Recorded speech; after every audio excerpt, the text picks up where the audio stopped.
Yo, what's up mga ka-idol? Siyempre ngayon mga ka-idol, tangina bad trip na naman tayo mga ka-idol.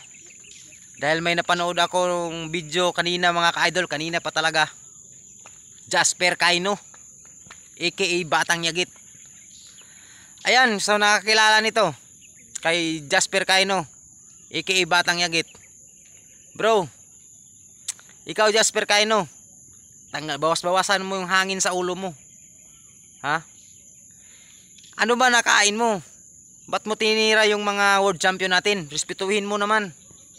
Yan lang sinasabi ko sa'yo, respetuhin mo ang world champion natin. Hinahamon mo pa lahat ng world champion natin. Respeto ka naman, Jasper Kaino. Kahit ako mga kalaban mo, hindi ka mananalo sa akin. Doon ka pa talaga naghamon sa mga world champion natin. Albert Prince Pagara yung hinahamon mo ngayon. Tina bro, pagkatapos ng laban mo, sasabihin ko sa'yo, umatras ka na habang maaga pa.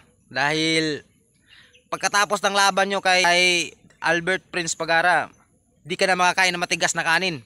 Sigurado, 101% maglugaw-lugaw ka bro. Tangina, sobrang yabang mo. Ano sabi mo, mga mahina yung mga Bisaya, ha? Mga Bisaya, mahina. Subukan mo ako bro. Sana ako yung kinalaban mo eh. Gusto kitang kalabanin eh. Hindi mo naisip bro kung ano mangyayari sa'yo. Kinalaban mo si Idol Prince Pagara, yung world champion natin, ha? Hindi mo naisip yun. Tangina, wala kang utak eh. Ha? Ano bang nakain mo? Ano bang nainom mo? Kaya ginawa mo yan. Pwede kang madisgrasya sa taas ng ring. Sinasabi mo, malakas ka. Tangina, kung malakas ka, subukan mo nga ako, ha? Subukan mo akong labanin.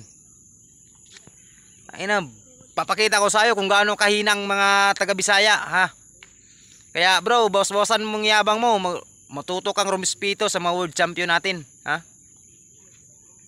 Kag ako na kalaban mo, sana makalaban kita, ha. Gago ka.